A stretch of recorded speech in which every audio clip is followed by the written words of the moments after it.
Botala ndenge kingo bon moi pas que c'est simple mais eloko zo attirer biso na jumpsuit oyo eza mingi kingo nango debi ke biso ba fille biso ba mama to linga pe ba crop top mais moko zo ba keleza opsa libum nange mona na te ma belle this is good parce que ezali crop top mais libum ne ko tika la libanda te parce que eza robe à pembe eza quoi veste likolo là et regardez mon ba détail ba tcheli biso en c'est motif va tenir au bon et moi tu vois même encore pour na biso ba serre pour na so ma pasteur pour na biso ba otoninga ko bomba nzoto olati classique olati élégant olati chic yeah j'aime bien vraiment au quoi avec les papas au quoi avec talent ça dépend seulement look nin oyo olingi okende.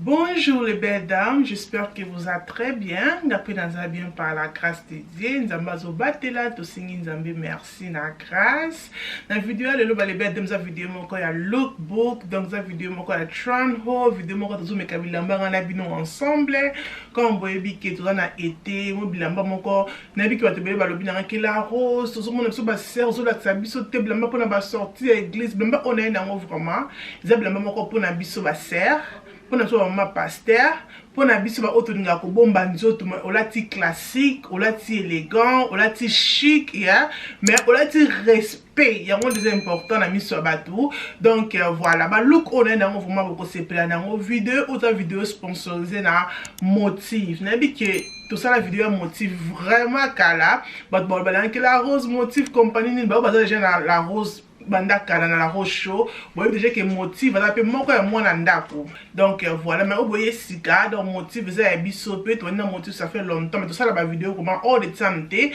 motif azali qualité de la qualité moko kitoko ba look neza ba look moko ya classe ba look moko zo ma chic élégant de ba look moko vraiment ya respect ozo kuna na motif pe na motif to bo ça tout zali na discount code o ezali la rose 15A na ochango awa quelque part pour mon yango na mutu wako se plana biloko oyo na lakisi na biloko msusu za kuna eleki oyo nga na lakisi bino ke na lakisi bino te kende kuna na website na bango ko kota na kati ya Shein donc na Shein na lakisa bino quelque part ici na Shein obeti motif parce que Shein est accompagné munene et kaka beaucoup de différents combos ya design ya bilamba ba izala na kati donc voilà motif ata na kati ya Shein mais compagnie différent OK nga na chasser na les belles dames comme vous mona la rose na chasse j'en a fongoli donc voilà ba look bien et le petit to bandana yango o batindeli biso na motif le petit auto bandana yango ezali ba accessoire ba les belles dames ba accessoire o bozo mona ngelo qualité o na zanango comme ça ezali elo qualité na lati o za elo qualité ya motif j'aime vraiment comme ba sali yango ba sali na couleur à argent et na couleur à gold donc on a vraiment trop so me remarquer la rose est vraiment trop argenté mais toi na mona qui on appelle argent peut na fashion na 2023 oyo moi on se monte cause na accessoire à argent anyway toi la mona was like oh my goodness I have to take it I wish it was big si ce que t'inquiète à nene et que ça na kitoko mais taille non peut ça va que j'aime mon c'est vendinga bien à ma toyi que j'aime vraiment c'est le comment que ça est différent ça vous met le comment tout au monde mais pas bateau pas si je peux dire ça et dans la chaînette on a là comme ça pour monde I love this chaînette. I love this. Ma belle, si vous avez un fashion local, ou bien que ma chaîne est na fashion, makasi, puis ba prix na ngole ba combo, ou ba design, is so expensive. Et ton amour na qui a un motif, was like ma belle, chaîne oh na zo ngo qualité na ngo, pe eza pepele eza kilo. Au moins na qualité qui est en koyelo ba peut-être Chelette oyo kozala pepele kozala ma belle I was so shocked. Chelette oza vraiment kilo pe qualité nango rien à dire. I will this one no bana kolata bomona na boko ma belle boko mona nga nango pona kolata ngo OK. Et na on a sabino comment ba accessoire yaki accessoire mususu naza nango za comme ça na on a sabino pour mona ne accessoire à motif et yaka accessoire à motif et yaka comme ça na box ko bochelu ta pande emballage nango na eza accessoire mais tala emballage ndenge eza bien emballé vraiment je peux sango valeur parce que emballage c'est loko epesa ka valeur to bona tela magasin o bateka bloc à lix pour pas pesa loko na bango valeur za la boso emballage carton o balati c'est loko na pour mona pas ko dépenser mbongo na yo donc voilà na motif pesa penza ndenge moko le tozo mona emballage ngo kitoko carton moko kitoko et tant au fond la carton no ya emballage c'est comme ça bon mona ah batie comme na bango motif ni tozo mona et batie information na sima et eza comme ça na kati eza plastique et ezali si je peux dire chasser, ils ont le quoi arrière comme ça, comme vous avez clair. Et ce qu'on fait, on a kati ici, ne a na kati, on a un accessoire na yo, et accessoire on a un chaînette. Alors, on a la rose, vous remarquez la rose, on a la chaînette terminée n'était. Ngai vraiment pesa nga bloc en mato iwana minene. Si vous remarquez, si vous look nanga c'est comme ça. Nous avons vraiment trop chaînette terminée n'était. Nga la lingala nga chaînette nanga mo mikie, mais so pesa makambo, mais ce qu'on pesa le ko à munene, ma belle au moment nga la rolata ngo. Là vraiment to la mona ki chaînette oyo, et ça vraiment so nice, pe na la tiamo au moment on a Kimondenge zali, et ça simple mais kitoko makasi que j'aime aussi. Mais l'artisanat la bateau peut-être va monater motif ce qu'on se met lamba nae et ya kana chasser comme ça comme bozo mona et chasser nae ba komi motif naturellement chic. Donc bon pour la bango lamba la bango et ça ce qu'on on monte ça comme ma chic classique respect. Bango vraiment ma belle au rezo kuna. So ça monte pour nous regarder bilamba respect. Heureusement, donc emballage comme ça et l'emballage dans la carte à chasser oyo bozomo na bâtir le bas détail et ce qu'on fait moi na carte à chasser ozali na et lamba na yo bako ngumbe lamba na carte à chasser na bango bako mi motif on bozomo na bien vraiment ngumbe ngo très bien et après qu'on ngumba ngo ko bimisi lamba oza pe na carte o bako melio ba détail sur information ya tissu oyo osombi et pas na bango ma belle beta tour nga le quoi j'ai fongola na fongola que j'ai blamba na ngai moi mbikela la Sabine pour mona ndenge eyaka OK et là quand liboso on a ça nango on a ko la Sabino ezali ensemble boyebi ke ba pink Barbie ba Barbie eza na fashion mwana mwasi moko to ko za na pink yo yango za Barbie te hein yango za la Barbie te maman tata boto za la Barbie mikolo na makasi anyway les belles dames regardez-moi ça dans ensemble on a ça ensemble la pink ezali na tissu ya lin comme bozo mona ma belle que j'adore boyebi ke ba gilet comme ça ma belle eza vraiment na fashion attends na gilet na comme bozo mona vraiment simple na tissu à lin vraiment simple ba komi kombo la bango on a zui eza taille M et on fina qui n'a qu'au pose taille M c'est le ba détail na bango la comme bozo mona comme ça et ba tie kombo na bona kati motif pantalon na biso eza pantalon moulai pantalon moko bien vraiment non pantalon na zui taille L parce que pantalon kokinga mais et le kolonde et koka kinga te comme monde na vidéo mais pantalon kokinga pe eza na élastique à dans le quête na simanango et eza moulai comme bozo mona on a vu sur Kolanda, Yami Balé,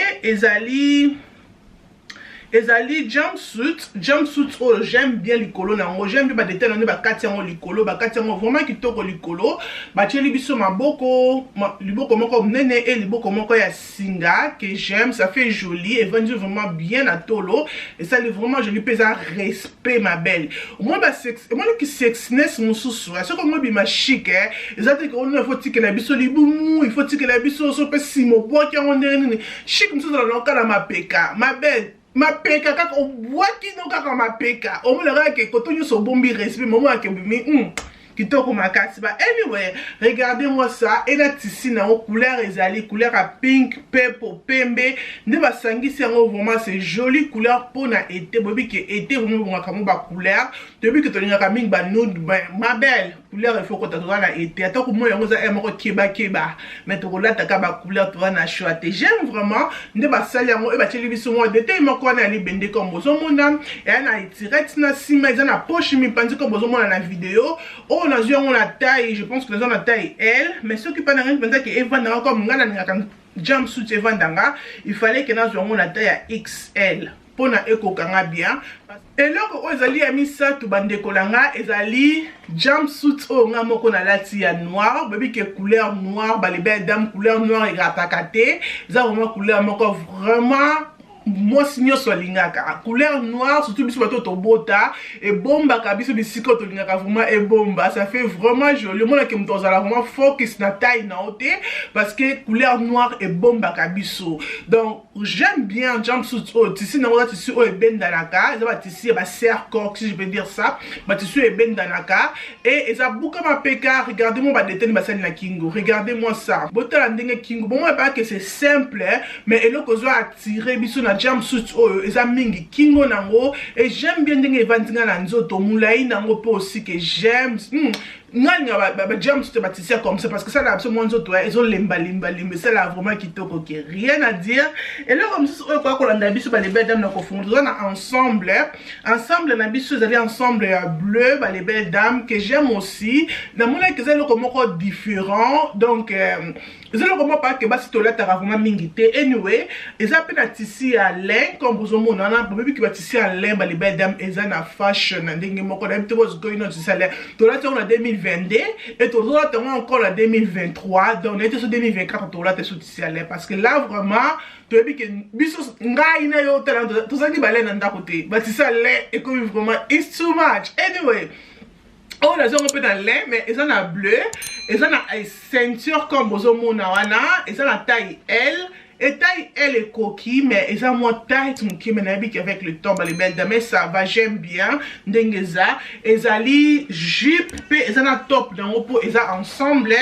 Et ils allaient na top nango comme bozomo na top nango ils allaient crop top tebi ke biso ba fille biso ba maman to linga kapé ba crop top mais amo ko so ba kela ça li boum nange mona na te ma belle this is good parce que ils allaient crop top mais li boum ne ko tika la libanda te parce que jupe nango ils a vraiment high waist ce qu'on lingi ke boum na et tika la libanda na ba ke faut top ozongo ya mukie donc na top nango ils allaient taille L oui ils a taille L et kokinga bien et ça linga bien que j'aime aussi des c'est vraiment respect et bah tiens on doublir na 4 comme bozomo na batongi vraiment kitoko ba lebe bébé que ici à l'aise ba ici oyo et moni saka nzoto mais ba on bazu vraiment idée kitoko ya kosala ke batela biso doublir na 4 pour na lena biso nzoto na et mona na te et bu mama kitoko donc j'aime bien ensemble oyo. I love it. Voilà bah, les belles dames. Et là comme ça sur Kolanda, ils ont préféré nanga, ils ont robe. Bah les belles dames. Tu as vu que Mikolo Oyo,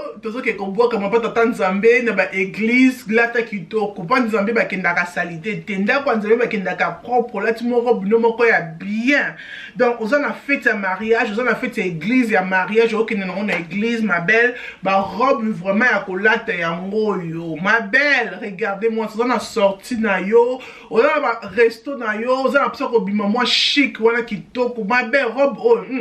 rien à dire. Là, je pense que la robe na biso c'est d'abord le colon nango, nde batonyo, regardez-moi ça. Zoatane batongi robe, oh, le quoi robe en mariage, ma celle balete nango, vraiment simple parce que ça qui a pembe moulaï, bakola ton en mariage, oui, c'est vraiment joli comme je dis, c'est vraiment nice, I love et the top. Ngai la rose,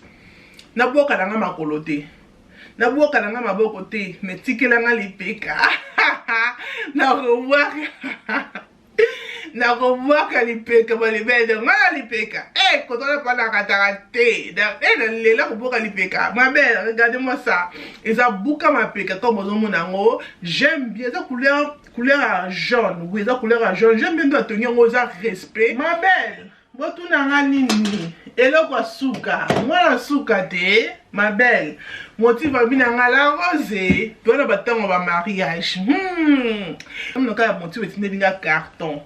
moko ya kosola oh carton ni motif etindelinga bo carton ni esale susu ni na fongo nga nzoki bilamba nzoki sapato te carton oh carton ko ma belle ba ngumbi yango kitoko to fongo na tota na robe ndeza ba ngumbi yango vraiment kitoko ba zuita na bango na motif ba tongi robe na bango na motema moko ba ngumbi yango bien makasi ma belle vous allez tirer non pour vous mon ndezali joli robe oh na bato ba sala mairie na bato ba sala ki église kaka on sala la pambola bino robe oyo tokolata ngo na mairie tongo ke pa babo ke na mairie na cérémonie ya mairie mario ko kolata robe oyo regardez-moi cette dress eza white eza robe à pembe eza quoi veste likolo là et regardez mon ba détail ba tcheli biso en c'est motif va tenir robo na et moi tchon na carton a tenir robo et moi tchon na carton parce que tenir na tema ya kokita ba les belles dames soit un côté avant la famille nous toujours on un côté la robe ndengeza ba c'est dans likolo comme veste et vandi kitoko pour moi on taille elle et vandi kitoko et on a loketo ba boîte yango comme ça et kanami comme ça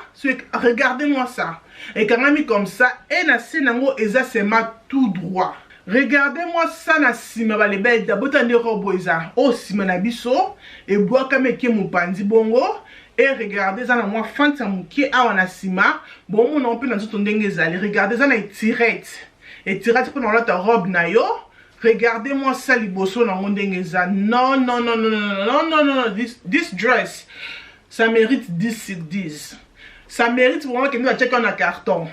tisi na ndenge eza rien à dire. Kitoko makasi. Regardez-moi ça. Vraiment joli. Que j'aime.